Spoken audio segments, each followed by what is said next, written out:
मनुष्य शरीर प्राप्त करने की महिमा, धर्माचरण ही मुख्य कर्तव्य, शरीर और संसार की दुख, खरूपता तथा नश्वरता, मोक्ष धर्म निरूपण। गरुड़ उवाच। गरुड़ जी ने कहा, हे दयासिंधु, अज्ञान के कारण जीव जन्म मरण रूपी संसार चक्र में पड़ता है, यह मैंने सुना। अब मैं मोक्ष के सनातन उपाय को सुनना चाहता हूँ। हे भगवान, हे देव देवेश, हे शरणागत वत्सल, सभी प्रकार के दुखों से मलिन तथा सारहित इस भयावह संसार में अनेक प्रकार के शरीर धारण करके अनंत जीवराशियां उत्पन्न होती हैं और मरती हैं, उनका कोई अंत नहीं है। ये सभी सदा दुख से पीड़ित रहते हैं, इन्हें कहीं सुख नहीं प्राप्त होता।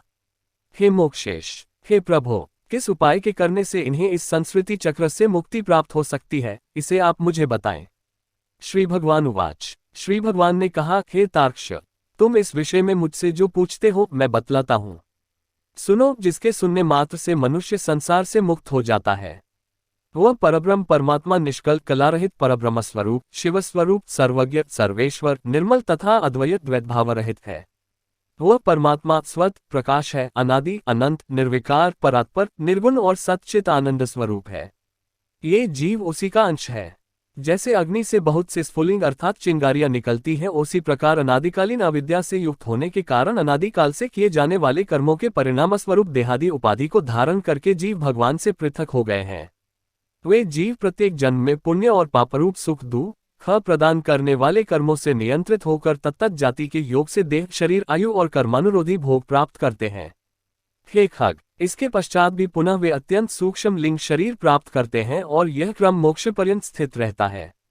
ये जीव कभी स्थावर वृक्ष लतादि जड़ योनियों में, पुनः कृमियोनियों में, तदनंतर जलचर, पक्षी और पशुयोनियों को प्राप्त करते हुए मनुष्य योनि प्राप्त करते हैं, फिर धार्मिक मनुष्य के रूप में और पुनः देवता तथा देवयोनि के पश्चात क्रमशः मोक्ष प्राप्त करने के अधिकारी होते हैं। उद्भिज, स्वेद्स और पिंडर जरायुज, इन 4 प्रकार के शरीरों को सहस्त्रों बार धारण करके उनसे मुक्त होकर सुकृतवश पुण्य प्रभाव से जीव मनुष्य शरीर प्राप्त करता है और यदि वह ज्ञानी हो जाए तो मोक्ष प्राप्त कर लेता है। जीवों की 84 लाख योनियों में मनुष्य योनि के अतिरिक्त अन्य किसी भी योनि में तत्वज्ञान प्राप्त नहीं होता। पूर्वोक्त विभिन्न योनियों में हजारों हजार करोड़ों बार जन्म लेने के अनंतर उपार्जित पुण्यपुंज के कारण कदाचित मनुष्य योनि प्राप्त होती है। मोक्ष प्राप्ति के लिए सोपानभूत ये दुर्लभ मनुष्य शरीर प्राप्त करके इस संस्कृति चक्र से जो अपने को मुक्त नहीं कर लेता, उससे अधिक पापी और कौन होगा। उत्तम मनुष्य शरीर में जन्म प्राप्त करके और समस्त सौष्ठव संपन्न अविकल इंद्रियों को प्राप्त करके भी जो व्यक्ति अपने हित को नहीं जानता वह ब्रह्मघातक होता है। शरीर के बिना कोई भी जीव पुरुषार्थ नहीं कर सकता, इसलिए शरीर और धन की रक्षा करता हुआ इन दोनों से पुण्योपार्जन करना चाहिए। मनुष्य को सर्वदा अपने शरीर की रक्षा करनी चाहिए, क्योंकि शरीर सभी पुरुषार्थों का एकमात्र साधन है, इसलिए उसकी रक्षा का उपाय करना चाहिए। जीवन धारण करने पर ही व्यक्ति अपने कल्याण को देख सकता है। गांव, क्षेत्र, धन, घर और शुभाशुभ कर्म पुनः पुनः प्राप्त हो सकते हैं, किंतु मनुष्य शरीर पुनः पुनः प्राप्त नहीं हो सकता। इसलिए बुद्धिमान व्यक्ति सदा शरीर की रक्षा का उपाय करते हैं। कुष्ठ आदि रोगी भी अपने शरीर को त्यागने की इच्छा नहीं करते।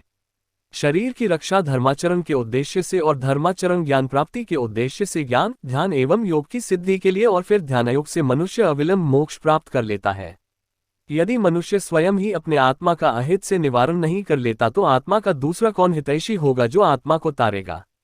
जो जीव मनुष्य के शरीर में रहकर इसी जन्म में नरकरूपी व्याधि की चिकित्सा नहीं कर लेता, वह परलोक में जाने पर जहां औषध नहीं प्राप्त है, नरक व्याधि से पीड़ित होने पर फिर क्या कर सकेगा।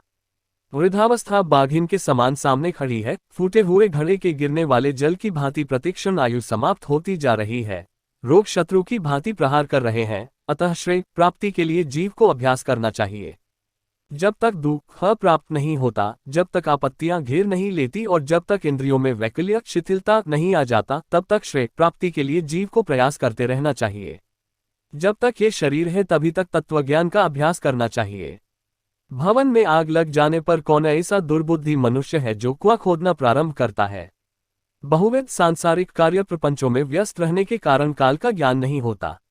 ये क्लेश की बात है कि मनुष्य अपने सुख दुख और हित की बात को नहीं समझता। संसार में जीवों को उत्पन्न होते हुए, रोगादि से दुखी होते हुए, मृत्यु प्राप्त करते हुए और आपत्तिग्रस्त तथा दुखी देखकर भी सांसारिक मनुष्य मोहरूपी मदिरा को पीकर कभी भी भयभीत नहीं होता। भौतिक संपत्ति स्वप्न के समान नश्वर क्षणभंगुर है, यौवन भी पुष्प के समान मुरझा जाने वाला है। आयु बादलों में चमकने वाली बिजली के समान चंचल है। ये सब जानते हुए भी मनुष्य को कैसे धैर्य हो सकता है।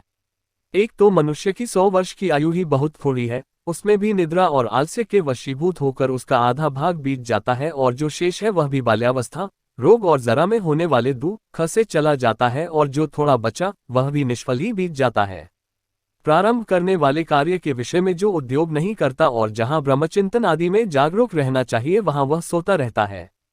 इसके विपरीत जहां सदा सदा भय विद्यमान है उस संसार में वहां वह विश्वस्त है। ऐसा जो मनुष्य है वह भागा क्यों नहीं मारा जाएगा। जल में उठने वाले फेन के समान अतीव क्षणभंगुर देह को प्राप्त करके जीवात्मा उसमें स्थित रहता है। ये शरीर ही उसको प्रिय सवास के रूप में प्रतीत होता है, किंतु इस अनित्य शरीर में जीवात्मा निर्भय होकर कैसे रह सकता है। जो अहित करने वाले विषय भोगों में ही हित बुद्धि रखता है तथा अनिश्चित पुत्र कलत्र देह गेहादि को स्थायी समझता है और भौतिक धन संपत्ति आदि अनर्थकारी वस्तुओं में जो अर्थ बुद्धि रखता है वह अपने परमार्थ को नहीं जानता। जो ये जगत किसी का नहीं हुआ ऐसा देखते हुए भी गिर रहा है और आत्मज्ञान विषयक वचनों को सुनते हुए भी जिसे बोध नहीं होता, पढ़ करके भी उसका अर्थ नहीं समझता, ऐसा इसलिए होता है कि जीव भगवान की माया से मोहित है। मृत्यु, रोग और जगरूपी ग्रहों के द्वारा गंभीर कालसागर में डूबते हुए इस जगत को कोई भी नहीं जान पाता। प्रतिक्षण क्षीण होते हुए भी इस काल की सूक्ष्म गति को जीव वैसे ही नहीं जान पाता जैसे कच्चे घड़े में स्थित जल के विगलित होने का ज्ञान नहीं हो पाता। कदाचित वायु का बांधना संभव हो सकता है, आकाश को खंड खंड करने की तरंगों के गुम्फन की कल्पना भी संभव हो सकती है, परंतु आयु के शाश्वत होने की आस्था कथमपि संभव नहीं हो सकती। जिस काल के द्वारा जल जाती है, मेरु पर्वत भी चूर चूर हो जाता है, सागर का जल भी सूख जाता है, उस काल से मनुष्य शरीर की रक्षा की क्या कथा। मेरा पुत्र, मेरी पत्नी, मेरा धन, मेरे बांधव, इस प्रकार मैं कहते हुए मनुष्य रूपी बकरे को हठपूर्वक काल रूपी भेड़िया मार डालता है। यह मैंने कर लिया, ये करना शेष है, ये दूसरा कार्य भी अभी कुछ करना बाकी है। इस प्रकार की इच्छा से युक्त मनुष्य को यमराज अपने वश में कर लेते हैं। कल किए जाने वाले कार्य को आज, अपराह्न में किए जाने वाले कार्य को पूर्वाह्न में ही कर लेना चाहिए, क्योंकि मनुष्य ने अपना कार्य कर लिया है अथवा नहीं, इसकी प्रतीक्षा मृत्यु नहीं करती। वृद्धावस्था जिसको रास्ता दिखाने वाली है, अत्योग्र रोग ही जिसके सैनिक है, ऐसे मृत्युरूपी शत्रु के तुम सम्मुख स्थित हो, फिर उस प्रबल शत्रु से रक्षा करने वाले परमात्मा की ओर क्यों नहीं देखते, अर्थात उनकी ओर उन्मुख क्यों नहीं होते। तृष्णारूपी शूल में बिंधे हुए और विषयवासनारूपी घी से सींचे हुए तथा राग द्वेषरूपी अग्नि में पके हुए मनुष्य को मृत्यु खा जाती है।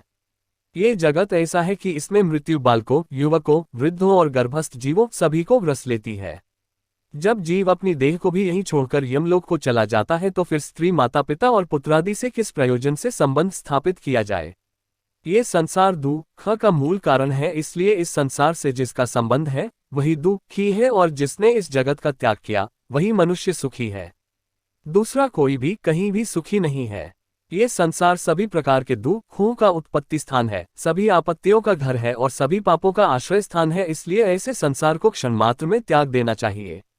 लोहे एवं लकड़ी के पाशों से बंधा हुआ मनुष्य मुक्त हो सकता है, किंतु पुत्र और पत्नी रूपी पाशों से बंधा हुआ मनुष्य कभी भी मुक्त नहीं हो सकता। मनुष्य अपने मन को प्रिय लगने वाले इस जगत में जितने पदार्थों से संबंध बनाता जाता है, उतनी ही अधिक शोक की कीलें उसके हृदय में गढ़ती जाती हैं। ये बड़े खेद की बात है कि मनुष्य की देह में स्थित शब्द, स्पर्श, रूप, रसगंध विषयों का आहार करने वाले इंद्रिय रूपी चोरों ने इस लोक के समस्त धन को अपहृत करके इसे नष्ट कर दिया है, अर्थात परलोक के लिए हितकारी धर्मरूपी जो धन है उसका इंद्रियों ने हरण कर लिया है। मांसलोभी मत्स्य जैसे बंसी में लगे हुए लोहे के अंकुश को नहीं जान पाता, उसी प्रकार विषयों से प्राप्त होने वाले सुख के लोभ से जीव यमयातना की परवाह नहीं करता। हे गरुड़, जो अपने हित और अहित को नहीं जानते, सदा कुमार्ग पर चलने वाले हैं और मात्र पेट भरने में ही जिनका सारा अध्यवसाय रहता है, वे मनुष्य नरकागामी हैं। निद्रा, मैथुन और आहार आदि की स्वाभाविक प्रवृत्ति सभी प्राणियों में समान रूप से विद्यमान रहती है। उनमें जो वास्तविक हितहित को जानने वाला ज्ञानवान है वह मनुष्य कहा जाता है और उस ज्ञान से जो शून्य है वह पशु कहलाता है। मूर्ख मनुष्य प्रातः काल मल मूत्रों के वेग से, मध्य दिन में क्षुधा और तृषा से तथा रात्रि में काम क्रीड़ा और निद्रा से बाधित रहते हैं। हाय, ये खेद की बात है कि अज्ञान से मोहित होकर सभी जीव अपनी देह, धन, पत्नी आदि में आसक्त होकर बार बार पैदा होते हैं और मर जाते हैं। इसलिए सदा आसक्ति का त्याग कर देना चाहिए और यदि उसका सर्वथा त्याग न हो सके तो महापुरुषों के साथ संबंध बनाना चाहिए, क्योंकि संत पुरुष संसारासक्ति रूपी रोग के भेषज हैं। सत्संग और विवेक ये दोनों ही व्यक्ति के दो निर्मल नेत्र हैं। जिस व्यक्ति के पास ये नहीं है वह अंधा है। अंधा मनुष्य कुमार्गामी क्यों नहीं होगा।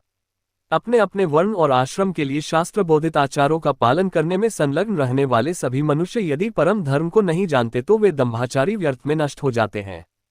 कुछ लोग अनेक प्रकार की क्रियाओं को करने का प्रयत्न करते हैं और कुछ अन्य व्रत उपवास आदि में संलग्न रहते हैं। अज्ञान से आवृत आत्मा वाले कुछ लोग ढोंगी बनकर विचरण करते हैं। कर्मकांड में आस्था रखने वाले मनुष्य शास्त्र बोधित नामात्र की फलश्रुतियों से संतुष्ट होकर के मंत्रोच्चारण और होमादि कृत्यों से तथा यज्ञ से विस्तृत विधानों से भ्रांत रहते हैं, उन्हीं में उलझे रहते हैं। मेरी माया से विमोहित होकर शरीर को सुखाने वाले मूर्ख लोग एक भुक्त उपवास आदि व्रतों का आचरण करके परोक्ष परमगति को प्राप्त करना चाहते हैं। शरीर को दंड देने मात्र से क्या अविवेकी पुरुषों को मुक्ति प्राप्त हो सकती है। वल्मीक सांप की बाबी को ताड़न करने मात्र से क्या कहीं भी महासर्प की मृत्यु होती है। बड़ी लंबी जटाओं के भार को ढोने वाले और मृगचर्म आदि से युक्त दाम्भिक पुरुष वेश धारण करके ज्ञानी की भांति ही लोक में भ्रमण करते हैं और लोगों को भी भ्रमित करते हैं। सांसारिक सुख में आसक्त जो व्यक्ति मैं ब्रह्मज्ञानी हूँ ऐसा कहता है, वह कर्ममार्ग तथा ब्रह्मज्ञान मार्ग दोनों मार्गों से भ्रष्ट हो जाता है। उसे चांडाल की भांति छोड़ देना चाहिए। संसार में घर में और अरण्य में लज्जा त्याग कर समान रूप से नग्न होकर गर्दभ आदि पशु भी विचरण करते हैं, तो क्या इस आचरण से वे संसार से विरक्त हो जाते हैं।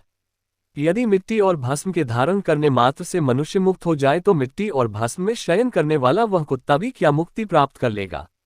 घास पात और जल का आहार करने वाले तथा निरंतर जंगल में निवास करने वाले श्रृंगाल चूहे तथा मृग आदि पशु भी क्या तपस्वी योगी हो जाते हैं, अर्थात अन्न छोड़ देने ग्राम या नगर में निवास छोड़कर वन में रहने मात्र से कोई सन्यासी नहीं हो जाता। मंडूक अर्थात मेढक और मत्स्य आदि जलचर जीव जन्म से लेकर मृत्यु पर्यंत गंगा आदि नदियों में निवास करते हैं, तो क्या वे योगी हो जाते हैं। कबूतर शिलवृत्ति कंकड़ का आहार करने वाले हैं तथा चातक कभी भी भूमि पर स्थित जल को नहीं पीते, तो क्या इससे वे व्रती हो जाते हैं। इसलिए हे खगेश्वर, पूर्वोक्त संपूर्ण कर्मानुष्ठान केवल लोकरंजन मात्र के लिए है।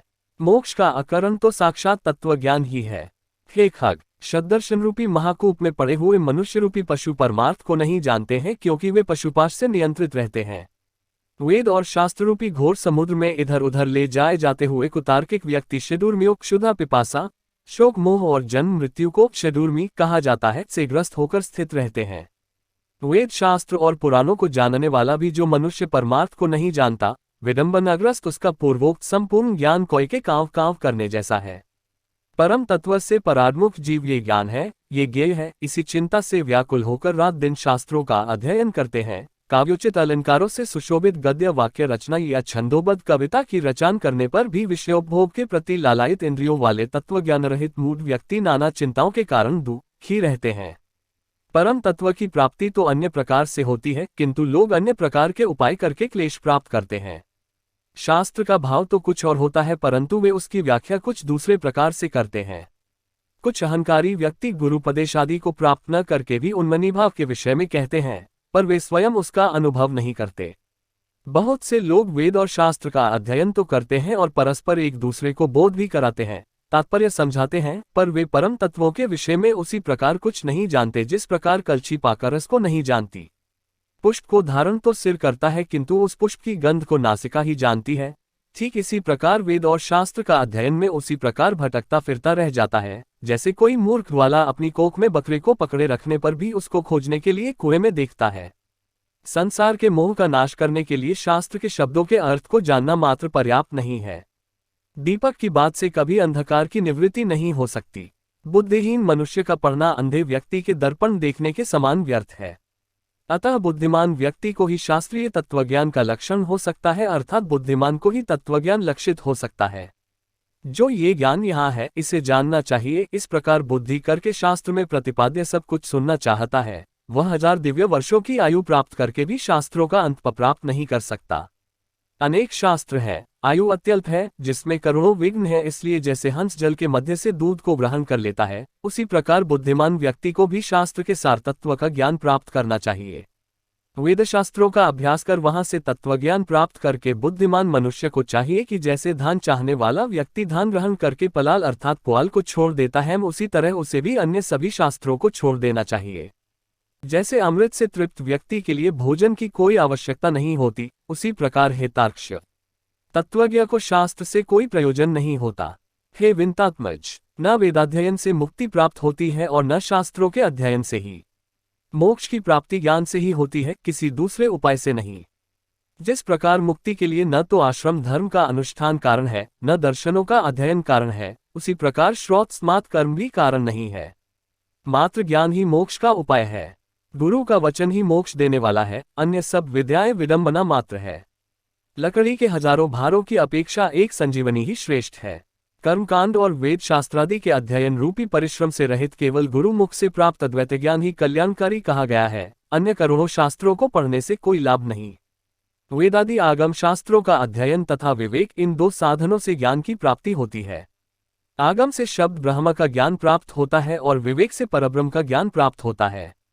कई विद्वान अद्वैत को वास्तविक परम तत्व स्वीकार करते हैं और कुछ अन्य विद्वज्जन द्वैत तत्व की ही प्रतिष्ठा चाहते हैं, किंतु द्वैत और अद्वैत से पृथक सभी के लिए समान रूप से स्वीकार्य परम तत्व को कोई नहीं जानता।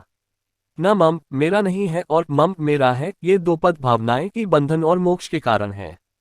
मम बुद्धि करने से प्राणी बंधन को प्राप्त होता है और मेरा नहीं है, इस प्रकार की भावना करने से मुक्त होता है। कर्म वही है जो बंधन का हेतु नहीं होता तथा विद्या वही है जो मोक्ष प्रदान करा दे, और इससे अतिरिक्त कर्म केवल श्रम मात्र के हेतु हैं जो शरीर के लिए क्लेशप्रद हैं तथा अन्य प्रकार की विद्याशिल्प चातुर्य मात्र है। जब तक कर्म किए जाते हैं, जब तक संसार में आसक्ति रहती है, जब तक इंद्रियों का चांचल्य बना रहता है, तब तक तत्वज्ञान की बात ही कहाँ हो सकती है। जब तक देहाभिमान देह को अपना स्वरूप मानना है, जब तक ममता रहती है, जब तक प्रयत्नों का वेग रहता है, जब तक संकल्प की कल्पना होती रहती है, जब तक मन स्थिर नहीं हो जाता, जब तक शास्त्र का चिंतन नहीं किया जाता तथा जब तक गुरु की कृपा नहीं प्राप्त होती, तब तक तत्वज्ञान की चर्चा ही कहाँ होती है। तप, व्रत, तीर्थ, जप, होम तथा पूजा आदि सत्कर्मों का अनुष्ठान तथा वेद, शास्त्र और आगम की कथा तभी तक उपयोगी है जब तक जीव को तत्वज्ञान प्राप्त नहीं हो जाता। इसलिए हे तार्क्ष्य, यदि अपने मोक्ष की इच्छा हो तो सर्वदा संपूर्ण प्रयत्नों का सभी अवस्थाओं में निरंतर अनुष्ठान करके तत्वज्ञान की प्राप्ति में संलग्न रहना चाहिए। जो प्राणी आधि भौतिक, आधि दैविक, आध्यात्मिक तापत्रय से सदा संतप्त रहता है, उसे मोक्ष वृक्ष की छाया का आश्रयन करना चाहिए। जिस मोक्ष वृक्ष का पुष्प धर्म और ज्ञान स्वरूप है तथा फल स्वर्ग एवं मोक्ष है। इसलिए श्री गुरुमुख से आत्मतत्व विषयक ज्ञान प्राप्त करना चाहिए। ज्ञान हो जाने पर प्राणी इस घोर संसार बंधन से सुखपूर्वक मुक्त हो जाता ही। हे तार्क्ष्य, मैं तत्वज्ञानी पुरुष के द्वारा किए जाने वाले अंतिम कृत्य के विषय में तुम्हें बताता हूँ, सुनो। जिस उपाय को करके जीव को ब्रह्मनिर्वाण संज्ञक मोक्ष की प्राप्ति होती है। अंतकाल के आ जाने पर पुरुष भय छोड़कर अनासक्ति रूपी शस्त्र से देह गेहादि विषयक ममत्व को काट डाले। वह धीर पुरुष घर से निकलकर पवित्र तीर्थ के जल में स्नान करके पवित्र और एकांत देश में विधिवत आसन लगाकर बैठ जाए और शुद्ध परम त्रिवृत ब्रह्माक्षर अर्थात ओंकार का मन से अभ्यास करे तथा ब्रह्मबीज स्वरूप ओंकार का निरंतर स्मरण करके श्वास को जीतकर मन को नियंत्रित करे। बुद्धि रूपी सारथी की सहायता से मन रूपी लगाम के द्वारा इंद्रियों को विषयों से निगृहीत कर ले और कर्मों के द्वारा आक्षिप्त मन को बुद्धि की सहायता से शुभ अर्थ में अर्थात परब्रह्म के चिंतन में लगा दे। मैं ब्रह्म हूँ, मैं परम धाम हूँ और परम पदरूपी ब्रह्म मैं हूँ, ऐसी समीक्षा करके अपनी आत्मा को निष्कल परमात्मा में लगा दे और ओम इस एकाक्षर ब्रह्म का उच्चारण करता हुआ तथा मेरा स्मरण करता हुआ जो मनुष्य देह त्याग करता है, वह इस संसार से तर जाता है और परम गति प्राप्त करता है। मान और मोह से रहित तथा आसक्ति से उत्पन्न होने वाले दोषों को जीत लेने वाले, सुख दुख आदि द्वंद्वों से मुक्त ज्ञानी पुरुष उस शाश्वत अविनाशी परम पद को प्राप्त होते हैं। जो व्यक्ति राग और द्वेष रूपी मलों का अपहरण करने वाले ज्ञानरूप जलाशय और सत्यस्वरूप जल वाले मानसतीर्थ में स्नान करता है, वह मोक्ष प्राप्त कर लेता है। जो प्रौढ़ वैराग्य को धारण करके अन्य भावों का परित्याग कर केवल मद्विषयक भावना के द्वारा मेरा भजन करता है, ऐसा पूर्ण दृष्टि रखने वाला अमलांतरात्मा संत ही मोक्ष को प्राप्त होता है। तीर्थ में मृत्यु हो जाए इस उत्कंठा से उत्सुक होकर जो अपने घर का परित्याग करके तीर्थ में निवास करता है और मुक्ति क्षेत्र में मरता है, वही मोक्ष प्राप्त करता है। अयोध्या, मथुरा, कनखल, हरिद्वार, काशी, कांची, अवंतिका और द्वारावतीपुरी ये 7 पुरियां मोक्ष देने वाली हैं। हे तार्क्ष्य, मैंने सनातन मोक्ष धर्म को तुम्हें बता दिया। ज्ञान और वैराग्य के सहित इसे सुनकर पुरुष मोक्ष प्राप्त करता है। तत्वज्ञ पुरुष मोक्ष प्राप्त करते हैं, धार्मिक पुरुष स्वर्ग को प्राप्त होते हैं। पापियों की दुर्गति होती है और पशु पक्षी आदि पुनः पुनः जन्म मरण रूपी संसार में भ्रमण करते हैं। इस प्रकार सभी शास्त्रों का सारोद्धार मैंने 16 अध्यायों में कह दिया। अब और क्या सुनना चाहते हो?